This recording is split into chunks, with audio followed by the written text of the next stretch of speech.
Dan semoga Allah subhanahu wa ta'ala menghancurkan sehancur-hancurnya para pelaku pembantaian 6 syuhada pengawal kami dan yang memerintahkannya, serta para aktor intelektualnya juga yang merestuinya, dan semua yang terlibat dalam pembantaian sadis dan brutal tersebut secara langsung maupun tidak langsung. Allahumma dammirhum tadmira waqtulhum balada wala tughadir minhum ahada ya qawi ya matin ya muntaqim amin ya rabbal. Umroh reguler Star Jakarta. Estimasi keberangkatan Oktober tahun 2024. Start from 25,5 juta. DP 5 juta. 9 hari. Harga sudah termasuk tiket PP Jakarta Jaga. Ikuti proses umroh. Hubungi 082311629664. Ya, karena ini ada apa kaitannya kitab Ithaf ini. Yang mensarah kitab Ihya itu Imam Murtado Az-Zabidi namanya. Ini ngajinya kepada Ba'alawi. Jadi kalau Imanuddin berkata saya menolak Ba'alawi itu sebagai keluarga Nabi, persilakan Imam Kiai Imanuddin, itu pendapat Anda. Dan Anda itu bukan berpendapat mencari kebenaran, tidak. Buktinya Kiai Imad ngomong, walaupun ulama sedunia mengakui Ba'alwi sebagai keturunan Nabi, saya tetap menolak. Nah, itu berarti sudah tidak ilmiah lagi, Kiai. Sudah nafsu. Kalau ilmiah, contohnya Imam Syafi'i. Kata Imam Syafi'i, ini madhab saya, madhab yang benar. Tapi kalau Anda mendapatkan hadis yang sahih, buang pendapat saya, ikuti hadis yang sahih. Ini Imam Syafi'i. Kiai Imad tidak. Biar kiai sedunia menyatakan Ba'alawi ini keluarga Nabi, saya tetap menolak. Itu sudah tidak ilmiah lagi. Itu berarti benci. Saya jawab dengan tidak usah konfrontasi. Saya menghormati Kiai Imaduddin di dalam membersihkan nasab Nabi dari pemalsu-pemalsu. Saya percaya kepada Kiai Imaduddin, tapi saya lebih percaya kepada Imam Nawawi Banten. Beliau di Mekah berguru kepada Ba'alawi. Saya percaya kepada Kiai Imaduddin, tapi saya lebih percaya kepada Imam Zabidi. Yang ini kitabnya Imam Zabidi, 8 kitab kayak begini yang mensarah kitab Ihya Ulumuddin. Nah, karena ada kaitannya. Dan Imam Murtado Az-Zabidi ini gurunya Ba'alwi. Saya percaya kepada Kiai Imaduddin, tetapi saya lebih percaya sama Kiai Hasyim Asy'ari, sama Kiai Hulil Bangkalan. Saya lebih percaya sama Syekh Yasin Padang. Saya lebih percaya kepada Syekh Khotib Al-Minangkabawi yang dia di Mekah sebagai ulama internasional. Saya lebih percaya pada Kiai Muhammad Mahfud Tarmisi, Termas, Pacitan, yang dia berada di Mekah bertahun-tahun, berguru juga kepada Ba'alawi. Saya lebih percaya kepada Sayyid Muhammad Maliki di Mekah. Dia ulama internasional. Siapa yang tidak kenal dengan Sayyid Muhammad Al-Maliki di Mekah? Dia berguru kepada Ba'alawi. Saya lebih percaya kepada Imam Mesir Ali Jum'ah yang sekarang menjadi mufti Mesir. Dia mengakui kalau Ba'alawi ini adalah keluarga Nabi. Saya lebih percaya kepada Imam Ibnu Hajar Al-Haytami, seorang ulama fikih yang dia juga berguru kepada Ba'alawi. Dari Ba'alawi itu banyak aulia illahnya, banyak ulama-ulamanya. Nah, ini karena ini ada hubungannya dengan Imam Murtado Az-Zabidi, ini pengarangnya 8 kitab kayak begini ini. Ini 1 jilidnya 8 jilid kayak begini tebalnya. Ini bergurunya kepada Ba'alawi. Kalau kitab yang dipegang ke Imanuddin itu namanya kitab As-Sadratul Mubarakah, katanya kitab ini sudah 500 tahun yang lalu. Baik, mengapa kok baru ketahuan kitab ini? Kemana selama 500 tahun ini? Kok tidak ada ulama yang tahu kitab ini? Itu bagi saya tanda tanya. Kok kitab 500 tahun yang lalu baru ketahuan kemarin kitab ini? Tentu bagi saya tanda tanya. Dan setelah kitab ini diketahui di Irak, lalu ditahqiq oleh Imam Mahdi Ar-Raji'i, orang Syiah tapi ahli nasab. Dia katakan, saya tetap percaya kepada Ba'alwi kalau itu sejarah Nabi. Jadi istilah Ba'alwi ini supaya saudara tahu, Ba'alwi ini diambil dari kata-kata alwi. Alwi ini anaknya Ubaidillah, gitulah. Lalu turunan ke bawah dianggap Ba'alawi, Bani Ba'alawi, yang masuk ke Indonesia, ke seluruh dunia. Jadi Ba'alawi itu bukan di Indonesia saja. Nah, Kiai Imad hanya percaya kepada kitab yang sezaman. Kitab yang tidak sezaman dia tidak percaya, walaupun di sini dia menyebutkan adanya Ubaidillah.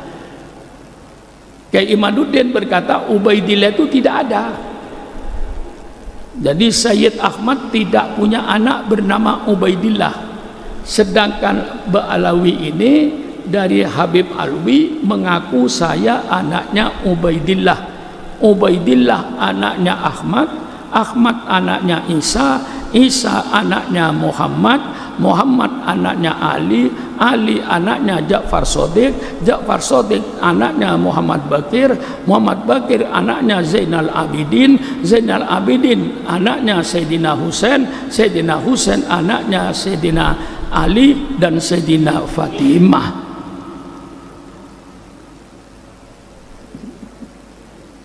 Dia kata Pak Kiai Imad, Ubaidillah tidak ada. Jadi Alwi itu bukan anaknya Ubaidillah. Baik, saya terima Ubaidillah tidak ada. Jadi sekarang Alwi bukan anaknya Ubaidillah. Kalau Alwi ini bukan anaknya Ubaidillah, karena Ubaidillah tidak ada, tolong tunjukkan kepada saya Alwi itu anaknya siapa. Kalau Alwi itu tidak ada bapaknya, berarti Alwi itu anak zina. Lebih berbahaya lagi. Jadi kalau Kiai Imad berkata Ubaidillah ini tidak ada, baik, tunjukkan kepada saya siapa ayahnya, ya, ayahnya Alawi ini. Kalau ayahnya bukan Ubaidillah, siapa ayahnya?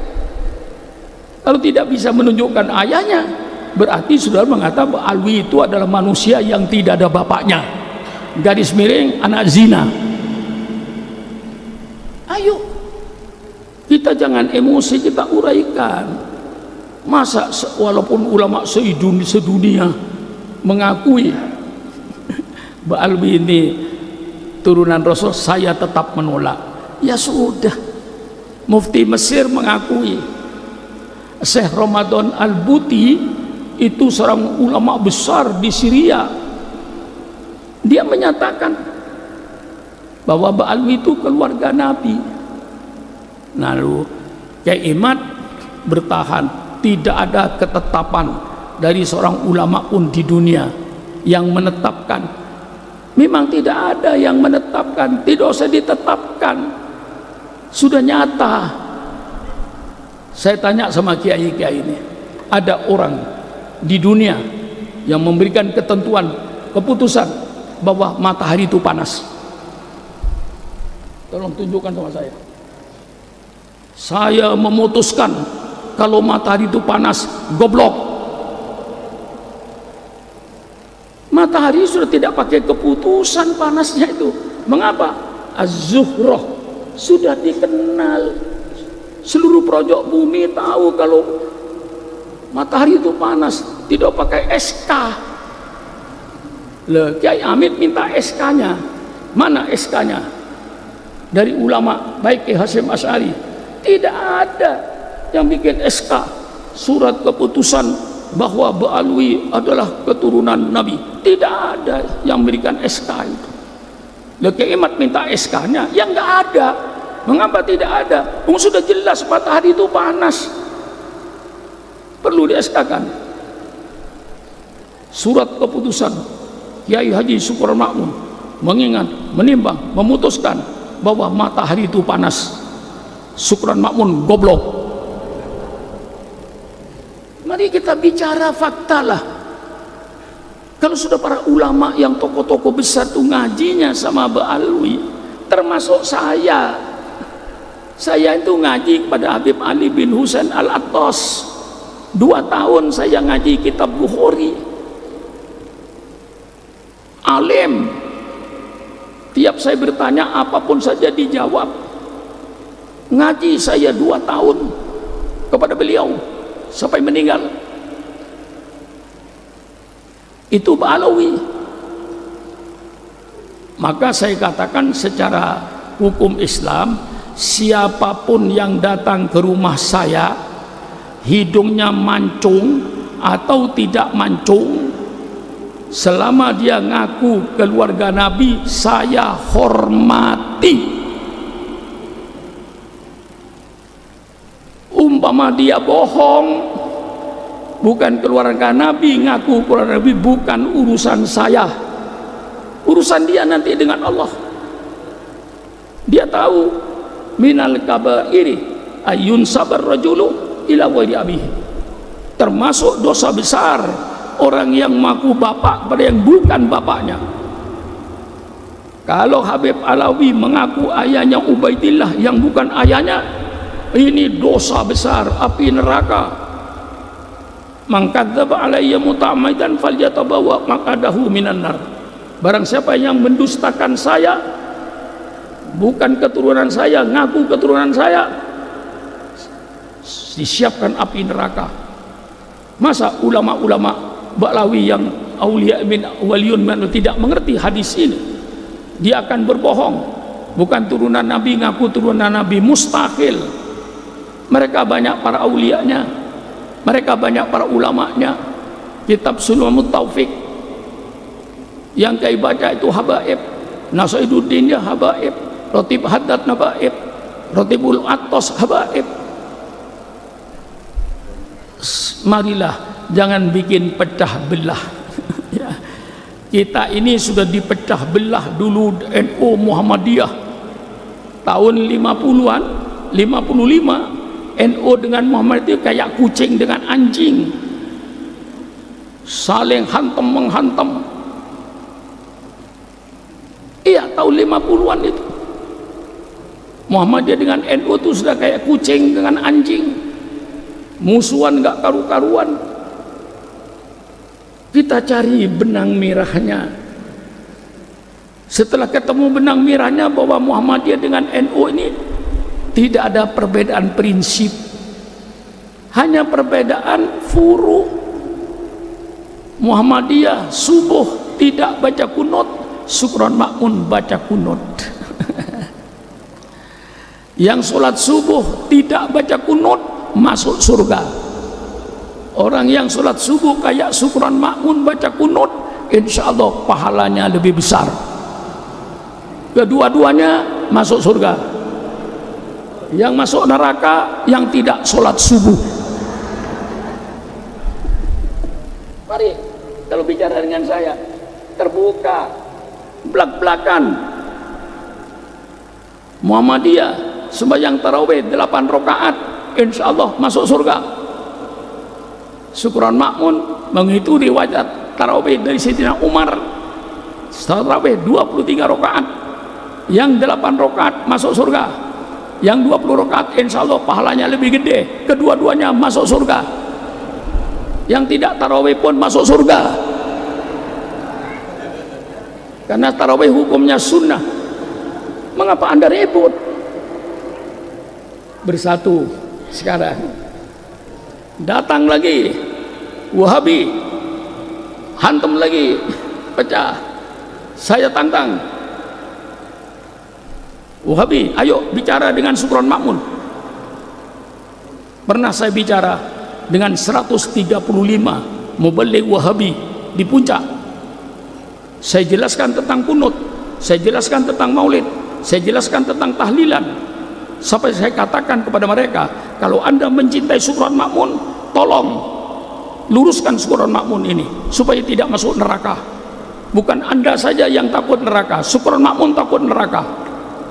Kalau sekiranya saya tahlilan, ada orang mati, peringatan maulid, bid'ah, syirik, masuk neraka, tolong selamatkan Syukuran Makmun dari api neraka.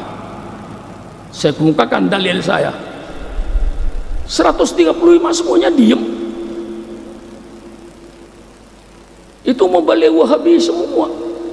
Dan saya berdialog dengan Wahabi itu dengan mubaligh Wahabi yang di Indonesia ini. Saya langsung dengan Syekh bin Bas, orang pertama Wahabi di Mekah. Saya temui di rumahnya, berdialog dengan saya. Ketahuilah benang merahnya. Selesai. Datang Syiah, gempur lagi Islam supaya hancur, bikin pecah belah. Syiah kita atasi. Kalau akidahnya tidak sama dengan kita, selesai, mulai redup. Datanglah yang benci habaib untuk dipecah lagi. Dan saudara jangan khawatir, ini habis nanti masih ada lagi untuk memecah kita ini. Orang yang akan memecah Islam tidak akan berhenti sampai hari kiamat.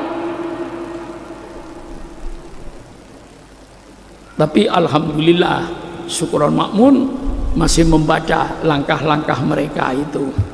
Ngambil satu hadis saja, ya, hanya untuk tabarukan saja.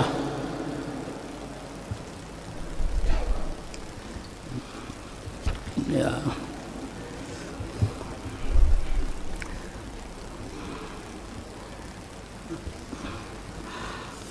Qala sallallahu alaihi wasallam, innal alima la yu'adzabu adzaban yutifu bihi ahlun nar istiqdaman li shiddati adabihi arada bihi al-alim al-fajir.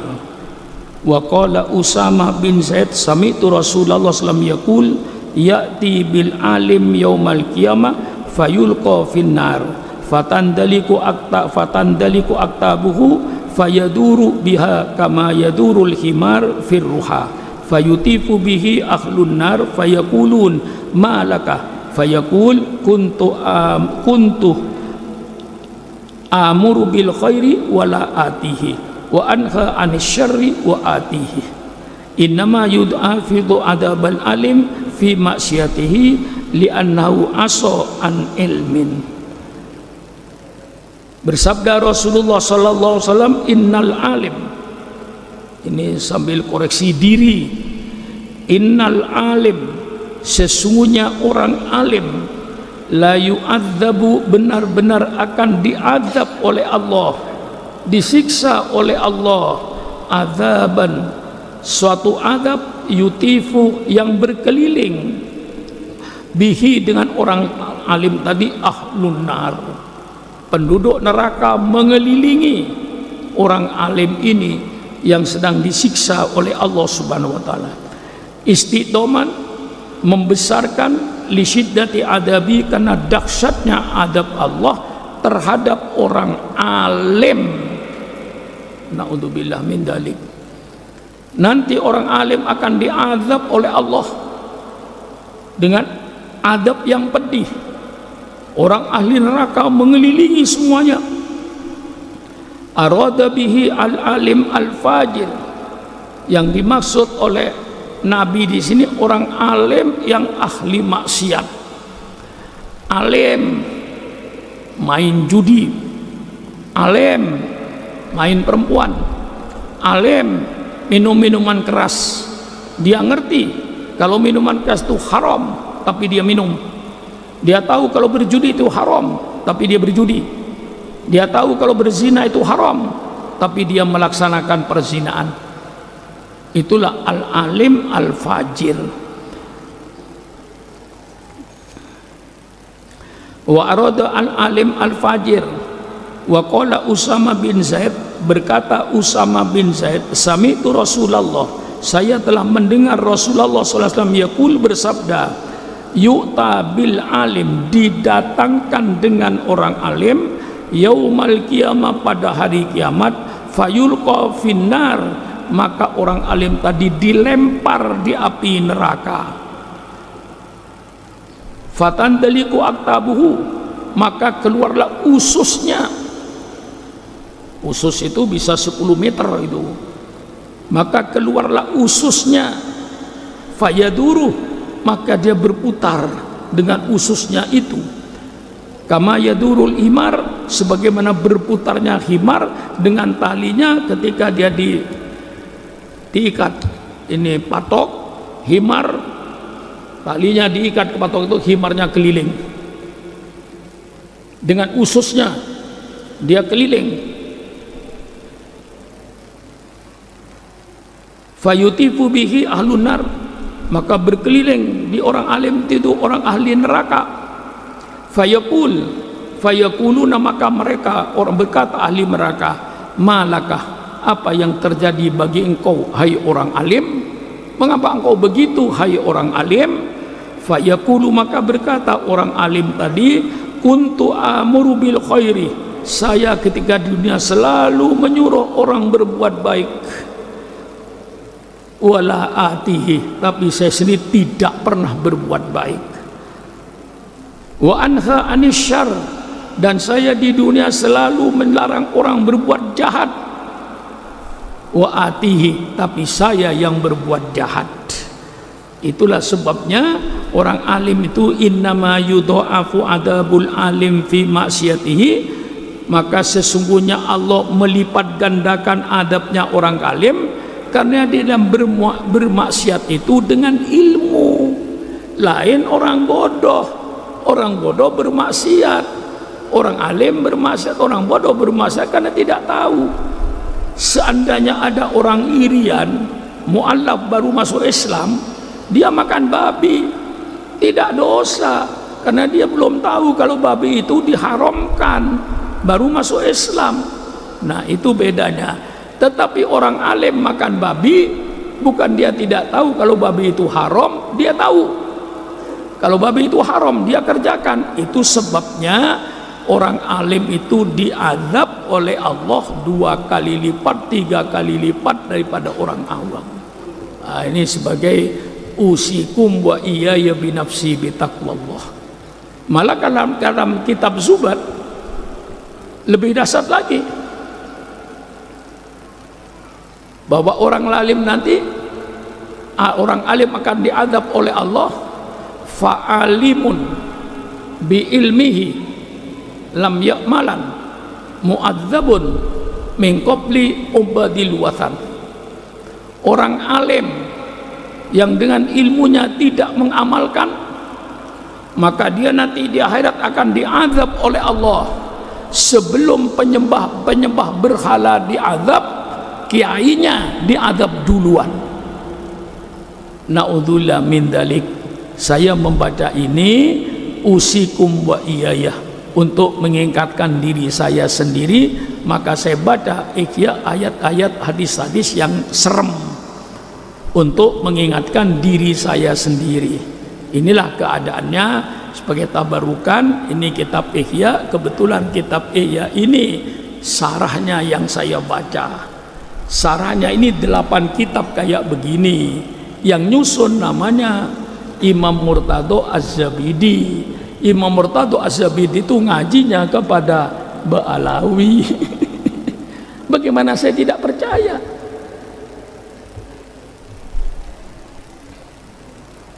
Itulah, maka kalau saya percaya kepada Kyai Imad, tapi saya lebih percaya kepada Hadratus Syekh Hasyim Asy'ari, termasuk pendiri Muhammadiyah yang namanya Kyai Dahlan, ngajinya sama Ba'alwi juga di Mekah. Dengan Datuk Hasyim Asy'ari itu Kyai Dahlan satu guru. Pertama ngajinya kepada Kyai Soleh Darat Semarang. Kyai Soleh Darat ngajinya dari Mekah. Hadratus Hasyim Asy'ari bersama Kyai Dahlan pernah ngaji sama Kyai Soleh Darat Semarang.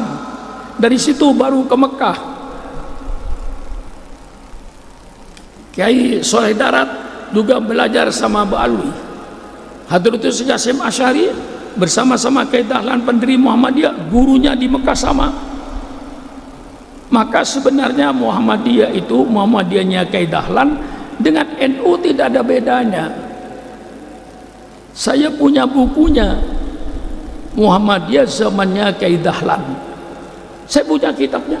Suatu nanti saya bawa ke sini. Cuman tulisannya ini tulisan Arab Jawa. Ya, di situ ditulis, dikeluarkan dari perpustakaan Muhammadiyah Jogja.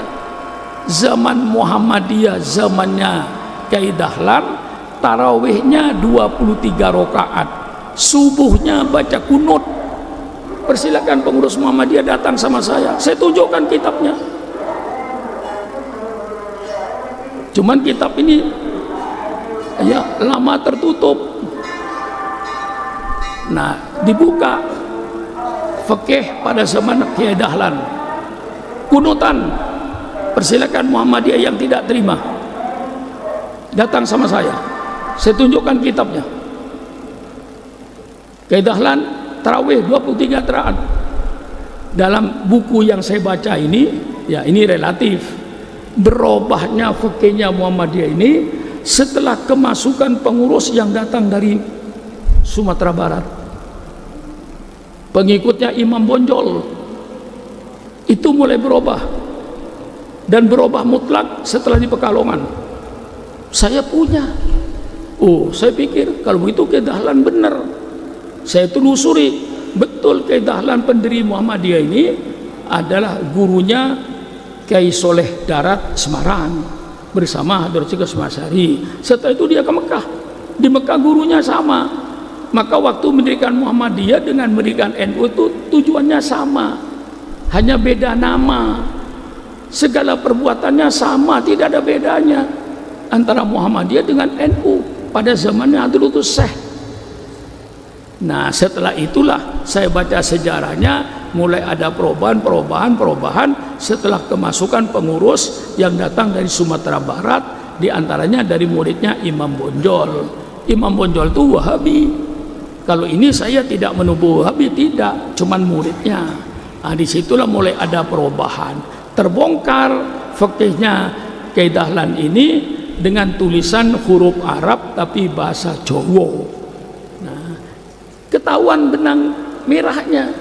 Kita dengan Muhammadiyah tidak ada masalah. Datang ini sekarang sedang dipecah antara ulama NU dengan para habaib. Kalau ini pecah, inna lillahi wa inna ilaihi rajiun. Kuatnya Islam di Indonesia ini karena kerjasamanya Rabithah Alawiyah bersama-sama dengan Nahdlatul Ulama ketika berdiri tahun 26, itu ada perjanjian kerjasama.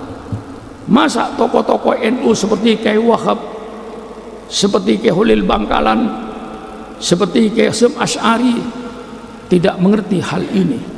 Lah inilah saudara, maka sudahlah sekarang ademkan. Kalau Kyai Imad tidak percaya bahwa Ba'alwi itu turunan Rasulullah, sudahlah Anda yang tidak percaya. Tapi tidak usah memaksa Sukron Makmun untuk percaya seperti saudara. Saya mempunyai jalur dan insya Allah lebih kuat Saya berguru pada Sayyid Muhammad Al-Maliki di Mekah. Saya dikasih silsilah nasab, cuman saya tidak sempat menghafal. Kalau saya mau menghafal nasab itu, nasab silsilah ilmu, saya bisa berkata, saya ajarkan kepada saudara kitab Riyadhus Shalihin dari guru saya Sayyid Muhammad Maliki, dari ayahnya, dari kakeknya, dari gurunya, gurunya, bergurunya,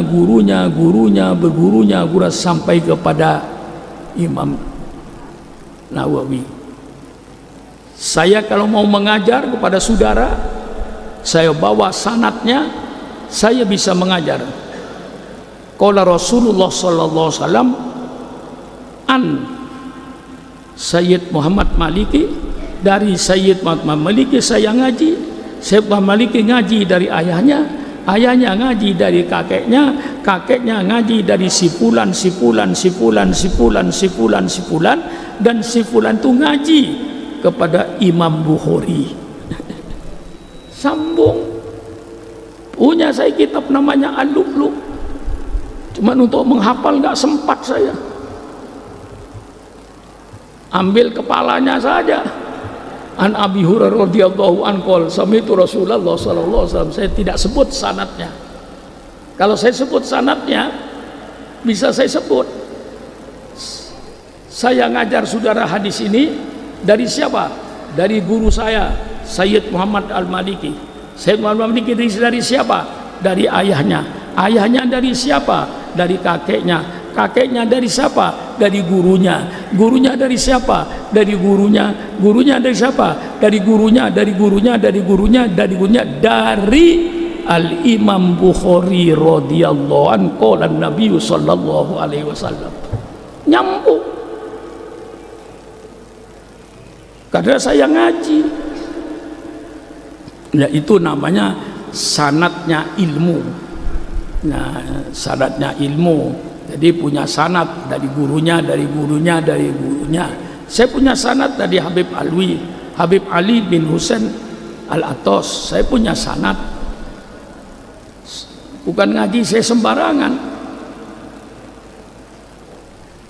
Nah, ini kepada saudara-saudara, sudahlah, redakan, tidak usah memikirkan nasab orang, pikirkan saja nasibnya sendiri. Ya, kayak saya datang ke rumah saya, hidungnya mancung atau peseng, selama dia ngaku keluarga Nabi saya hormati. Adapun dia bohong, bukan urusan saya, urusan dia dengan Allah. Saya tidak ngurusi nasab orang, saya urusi nasib saya sendiri. Bagaimana? Mantap? Mantap. Soal dia, dan saya yakin kok Kiai Karim, banyak Arab-Arab yang hidungnya mancung ngaku Habib di depan saya, padahal bukan Habib. Ngaku Habib padahal bukan Habib. Ya nggak apa-apa bagi saya. Saya tidak dosa menghormati, karena dia ngaku Habib. Adapun dia bohong, urusan dia. Saya tidak ngurusi nasab orang, yang saya urusi nasib saya ini di dunia dan di akhirat. Nah, itu kalau saya, loh, kalau hidungnya peseng kok dihormati? Kan jelas itu bukan Arab. Loh, banyak ahli bait itu yang hidungnya peseng. Mengapa? Karena kawin dengan orang Luilian. Iya, kawin dengan orang Cianjur. Istrinya hidungnya peseng, lahir tidak ikut bapaknya. Ikut siapa? Tanya itu Ustadz. Itu paling banyak di Sukabumi, Habib kawin di Sukabumi, Cianjur tuh paling banyak. Itu punya anak peseng hidungnya, nggak mancung. Mengapa? Urun ibu. Tapi nasab tetap. nasab Rasulullah karena dari jalur laki-laki. Nah ini jadi walaupun hidungnya peseng, ngaku Nabi pun, ngaku keluarga Nabi, saya hormati. Soal dia bohong, bukan urusan saya. Saya nggak ngurusin nasab orang. Yang saya urus nasib saya, yang saya urus sholat saya, yang saya uruti dikir saya, yang saya uruti ibadat saya. Nah, saya tidak ngurusin nasab orang. Untuk apa sibuk dengan nasab orang sehingga lupa sholat? Nah inilah mungkin sebagai tambahan. Sekian, wassalamualaikum warahmatullahi wabarakatuh.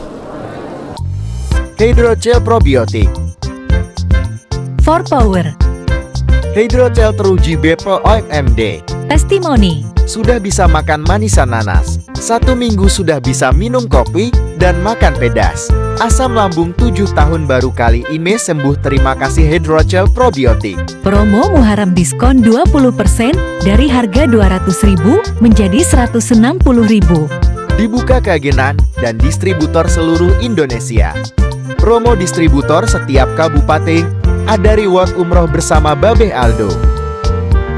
Hydrogel solusi untuk lambung Anda. Dan semoga Allah subhanahu wa ta'ala menghancurkan sehancur-hancurnya para pelaku pembantaian 6 syuhada pengawal kami dan yang memerintahkannya, serta para aktor intelektualnya juga yang merestuinya, dan semua yang terlibat dalam pembantaian sadis dan brutal tersebut secara langsung maupun tidak langsung. Allahumma dammirhum tadmira waqtulhum balada wala tughadir minhum ahada ya qawi ya matin ya muntaqim. Amin ya rabbal